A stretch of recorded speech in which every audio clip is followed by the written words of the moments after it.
Pag nangangamuhan ka, amo mo lang yung pinapayaman mo. Hindi naman po pwede, boss, na habang buhay ka na lang mangangamuhan.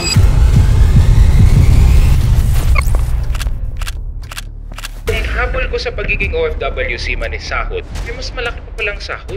Magnegosyo o magtrabaho? Ilang taong ka nagtrabaho doon bago ka nagising sa katotohanan na gusto mo na magtayo ng sarili mo negosyo? 10 years ako sa kanila. Tapos ngayon nag-iisip ka na? Nag-iisip po ako. Nung ginawa ko yun, boss, bigla akong nag-boom.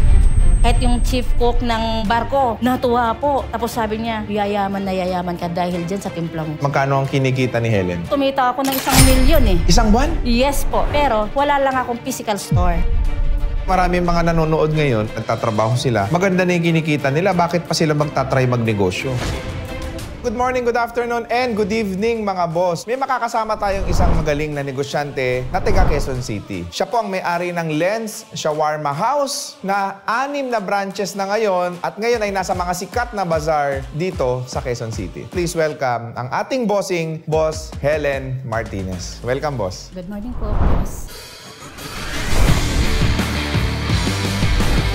Saan nagmula si Helen Martinez? Ano ang sitwasyon ng buhay niyo dati? Sobrang mahirap po kami. Magsasaka po yung magulang ko, boss. Siyam po kami magkakapatid. Bunso po ako. Hindi po nakatapos sa pag-aaral yung mga kapatid ko. Mayroong isang pinapaaral yung nanay ko na akala niya makakatulong sa amin. Nung gumraduate na siya, nag-asawa, nakabuntis. Doon yun nang lumo yung nanay ko. Halos ang kinakain namin, boss, is kamuti, saging. Sausaw lang namin sa bagoong yun. Saan kayo nakatira na? Butuan City po ako. Tapos nung nag-high school ako, madalas silang nag-aaway ng nanay ko at saka yung tatay ko. Dumating sa punto, boss, na ang sabi ng tatay ko, bago daw siya mamatay, patayin kaming mag-ina. Papatayin kayo ng tatay mo? Opo. Bakit? Parang nagsisilos siya dun sa nanay ko. Lagi na sa bukid, boss, eh. Yung buhay namin bukid, eh. Lumayas kami hanggang hinabol kami ng tatay ko. Muntik na kaming maabutan nun, boss. Biro mo, may nakita kami yung lunangan ng kalabaw. Dala-dala namin yung damit namin. Pero in spite of gusto kayong patayin ng tatay mo, ikaw ba naniniwala na mahal kayo ng tatay mo? Naniniwala naman po na mahal kami ng tatay ko. Ang inaano ko lang dun, boss, yung sa silos niya, parang gusto niyang patay na kami para pag wala na yung nanay ko, di wala na siyang pagsisilosan. Grabe. So, umalis kayo? Pumunta kami ng Cagayan de Oro City. Pagdating namin doon sa Cagayan de Oro City, yung nanay ko naglabandera. Doon kami nakatira, boss, sa silong ng bahay. Paghiga mo, hindi ka pwedeng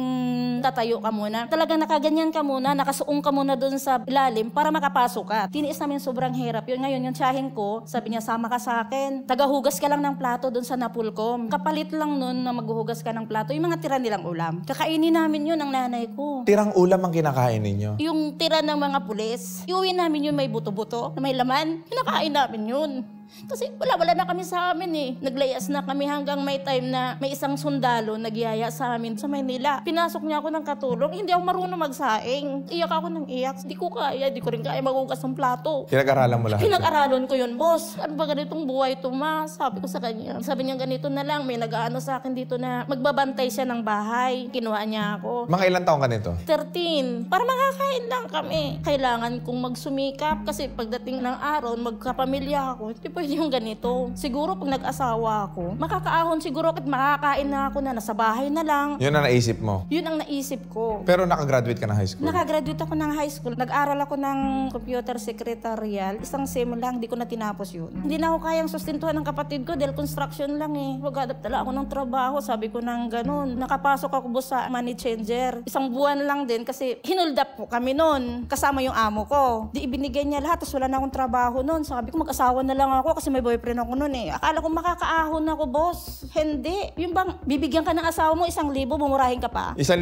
good for ilang araw yun? 2 linggo. Tapos hihingi na naman ako sa magulang ko. Sabi ng magulang ko, ano ba naman pinasok mo? Nakatira kami sa squatter, boss, dito sa Bilona. Ginawa ko naman dun, boss. Pamilyado na ako, buntis na ako eh. Titinda akong yelo, sigarilyo. Kinaingitan pa ako ng kapitbahay. Nagtinda rin siya. Ipautang sa kanya. Sa akin hindi. Diskarte na naman ako. Tinda na naman ako ng isda. Kumukuha ako ng isda sa Malabon. Masipag ka, no? Opo. Kasi ang dami mong ginagawa eh, para lang makaahon eh. Ngayon, ang ginagawa ko, kinukontrata ko na yung mga construction. Gusto niyong bumili ng isda. Ilang kilo sa inyo, ilang kilo ganito. Nakakuha ko ng 100 kilos, boss.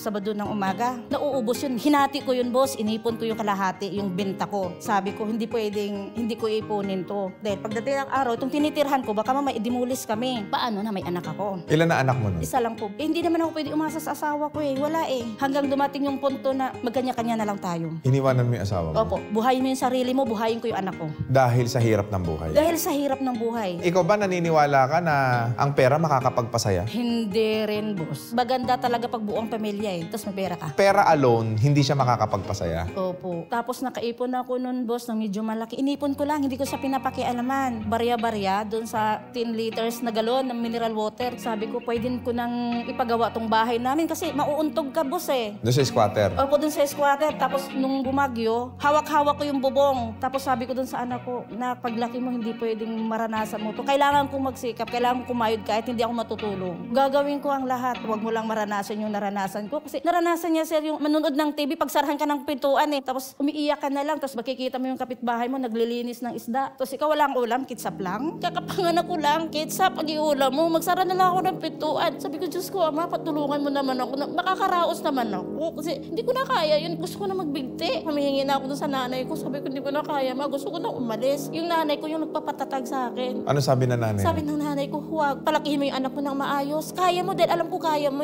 Sinisisi mo na rin ang Diyos? Opo, boss. Ano mga nasasabi mo? Kung may ama, bakit ako ganito?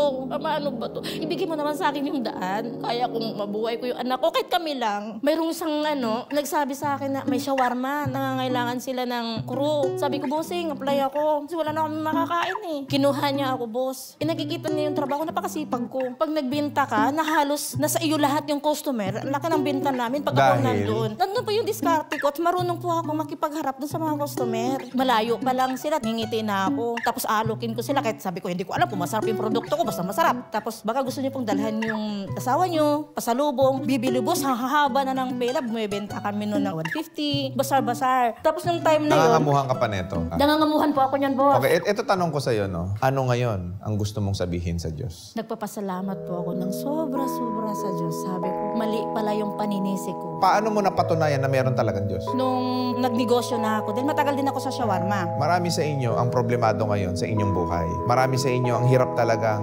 umasenso. At madalas na itatanong natin sa sarili natin, totoo ba talaga na may Diyos? Lahat ng mga pinagdadaanan mo, lahat ng mga hirap na nararanasan mo ngayon, lahat ng mga problemang ibinibigay sa iyo, dinadala ka niyan doon sa pinakamagandang oportunidad ng buhay mo at magugulat ka na lang dahil isa pala itong blessing na sobrang laki sa buhay mo. Miss Helen, dati sinisisi mo ang Diyos kung bakit napakaraming problema ang pinagdaanan mo sa buhay mo. Na dinala ka niya dun sa trabaho na hindi mo alam na yung trabaho palang ibinigay sa'yo, yun pala yung magiging tulay para kahit papaano gumaang ng konti ang pagdadala mo sa buhay. Ilang taong ka nagtrabaho sa shawarma? Nagtrabaho ako sa Caleb Shawarma ng 13 years. Unang trabaho ko dun is service crew ng 2 years. Tapos, pwede daw akong i-promote bilang team leader dahil kaya ko namang ipamamalakad yung company. Yung isang manager dun, ayaw niya sa akin kasi daw po, demanding ako. Sumagot po ako dun sa isang nag-recommend, subukan niya ako. Pag hindi mo ako susubukan, hindi mo makikita yung galing ko. In-interview ako, pumasa po ako dun sa interview. Nung naging team leader ako, biglang tumaas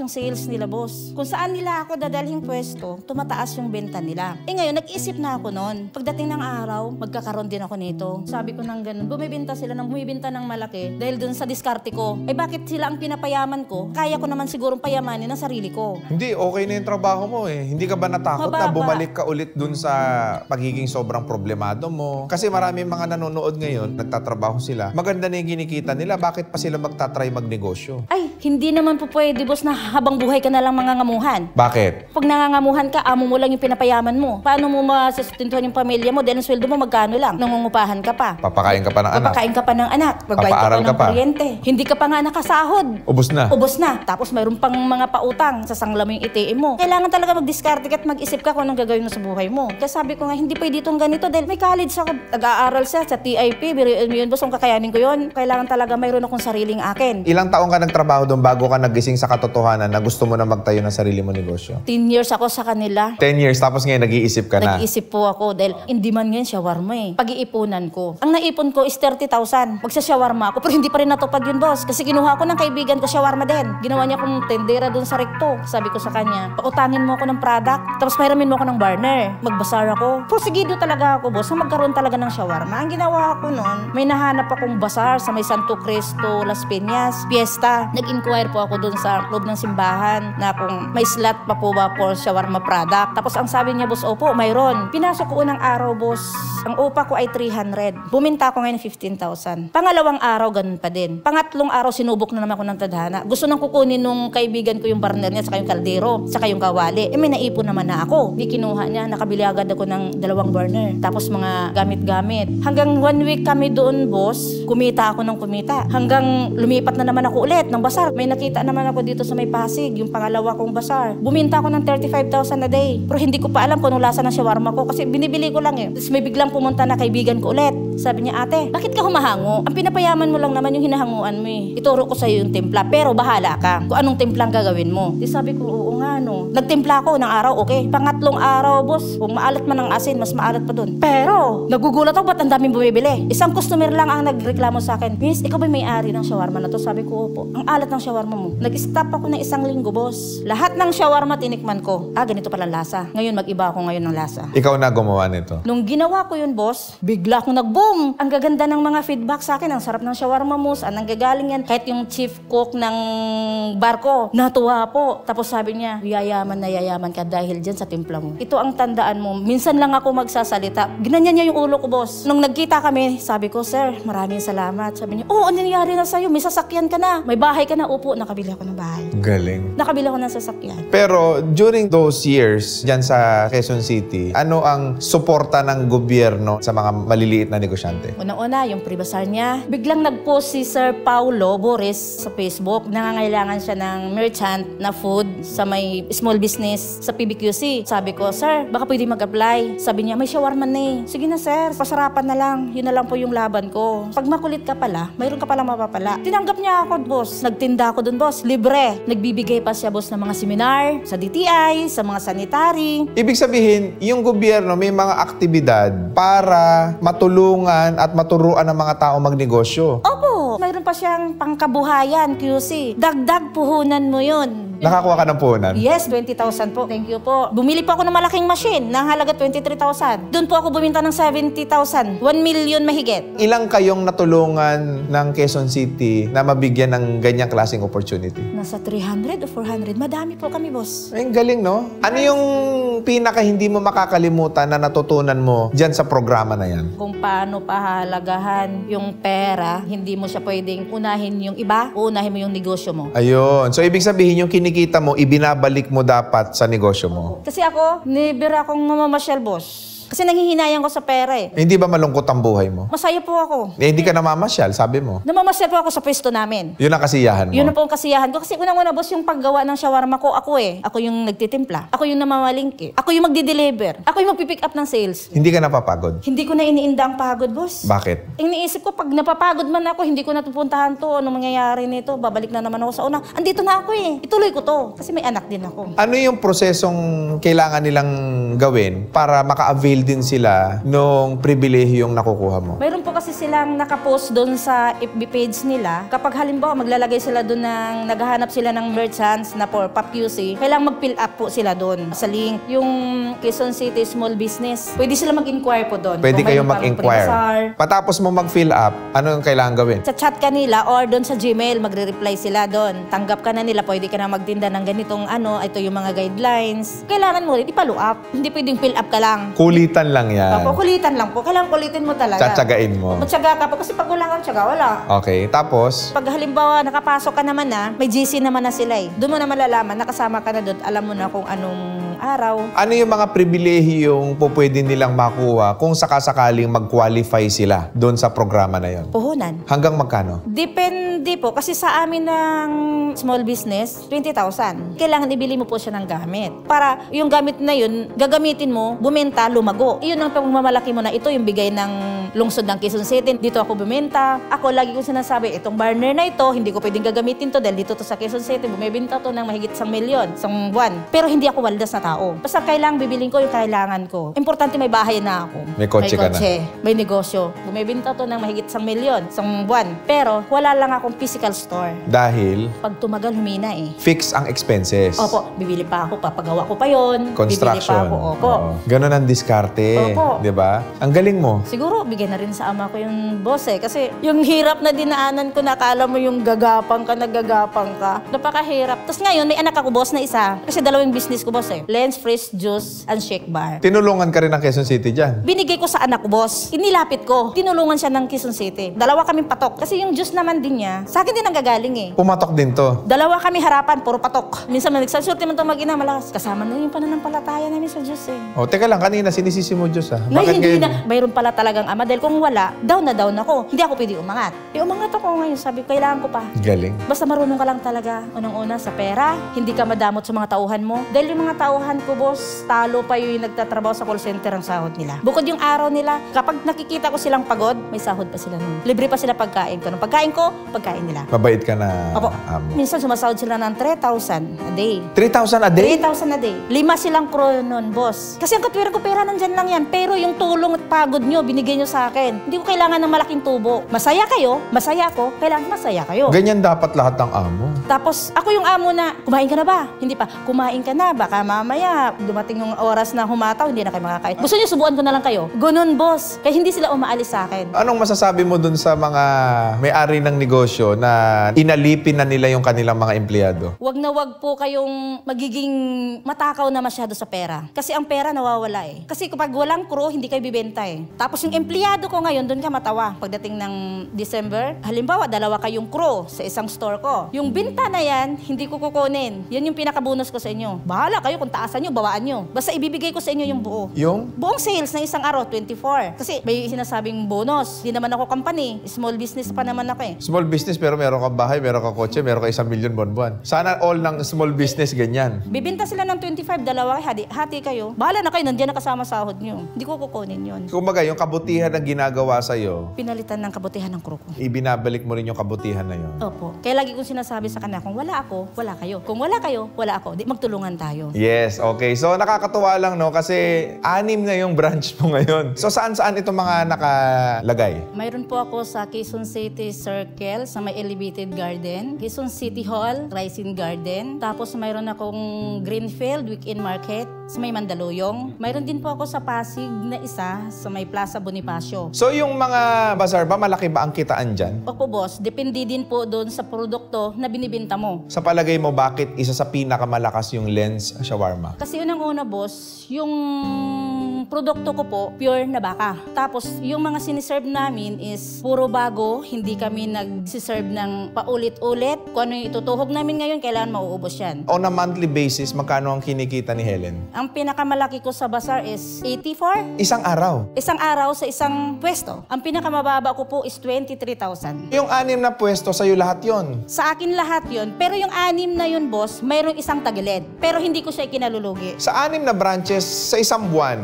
mga magkano yung kinikita mo neto, yung naiuuwi mo na sa pamilya mo? 600. 600,000? Yes, boss. Ang galing. Sa circle, kumita ako ng 1 milyon eh. Isang buwan? Mga 1 buwan po yung last December po. Isang branch lang po yun. Isang buwan, 1 milyon? Yes po. Paano ba pumuesto sa bazar? Kasi ang ginagawa doon, di ba sa Facebook, nagpo-post sila na may Bazaar Philippines, Kalye Event, tapos yung Street March, tapos yung si Greenfield Weekend Market. Yan yung mga group sa Facebook na po pwede ninyong salihan. Opo, pwede sila doon, mag-inquire sila Paano doon. nila malalaman na legit yung bazar o hindi? So, kausapin nila yung organizer doon, tapos makipag-meet sila. Kasi mayroong iba talaga ng mga scammer. Kasi na-scam na ako, boss, isang beses. Okay, and then ngayon, Titingnan mo doon yung foot traffic. Baka mamaya makikita mo doon, nasa 20 lang yung tao, tapos ang renta mo, 2,000. paano malalaman na marami ang foot traffic sa isang bazar? I-clear mo. Kailangan makita mo doon, oh, ganito pala. Kasi yung ibang organizer po, boss, kahit walang tao, sasabihin nilang may tao, para kumita lang sila. Tapos, magbayad na tayo kagad. Magbayad po. Deposit lang naman po yun. Deposit ka na kasi baka mamaya maunahan Maunahan ka. Potentially, ano-ano ang mga produkto ang malakas dyan? Yung shawarma ko. Malamang. Yun yung nauuna. Tapos, yung fresh juices, tapos yung barbecue, tapos yung mga crispy fries. Pinipritong bitoka, Tuhog-tuhog. lamang loob, yung sitsaron, bulaklak, may calamaris din. Ayan, dami nilang napupulot. Dami nilang natututunan ngayon. At saka pag ikaw magnegosyo, mag-focus ka sa isa. Hindi yung may nakita ka dun sa katabi mo na malakas siya, gagayahin mo. Kanino mo natutunan yan? Sa akin lang, kailangan mag-focus ka muna sa isa. Importante yung focus eh. It's a mastery. Opo.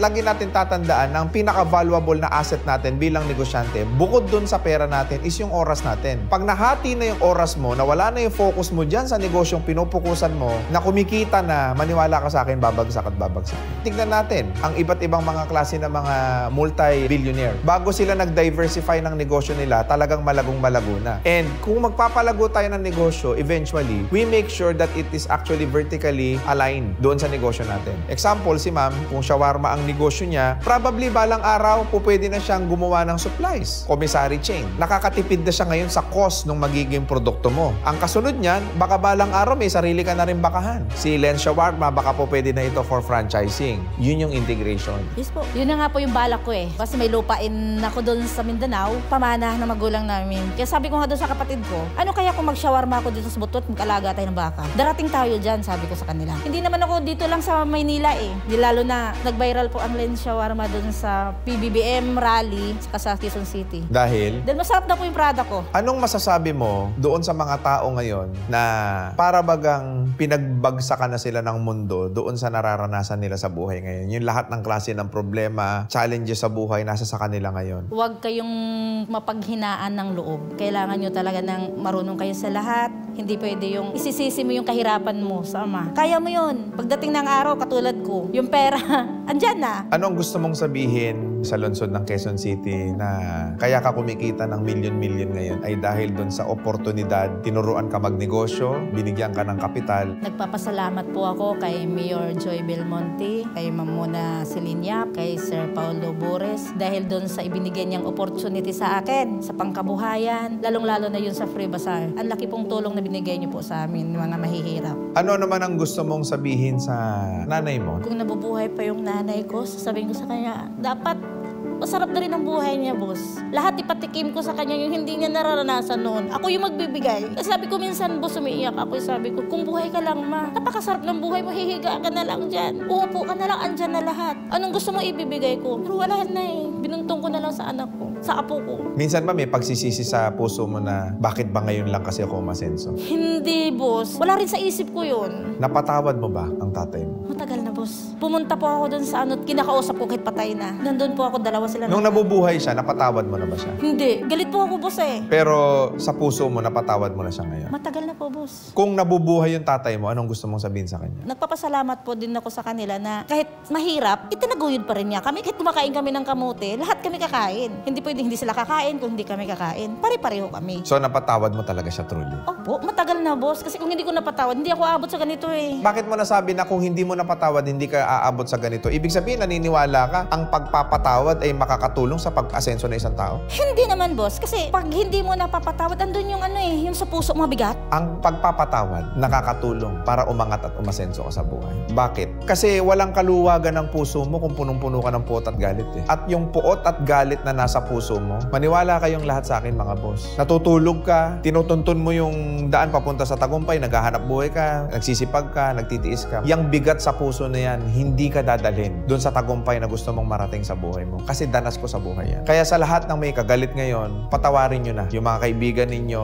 yung mga kamag-anak ninyo, mga magulang ninyo. Kung meron kang puot, puntahan mo, magkapwa-tawad kayo. Kasi yung bigat na yan, hindi makakatulong sa iyo yan para umangat ka sa buhay mo. Ngayon, Helen, ano ang gusto mo naman sabihin doon sa batang ikaw? Hindi mo alam na aabutin ko pala yung ganitong klaseng ng buhay sa buhay. Nung araw, pakiramdam ko hanggang doon lang ako. Kasi andun yung hindi ko man lang matikman yung magandang tsinelas. Damit ko siguro, boss, sa isang taon, isang beses lang. Patahi pa ng nanay ko yung mga tirang maninipis. Yung naranasan kong hirap noon na tapos magiging ako na ngayon. Tanggap ko pa rin naman yun. Kasi kung hindi ko tatanggapin yun, di paano na ako ngayon.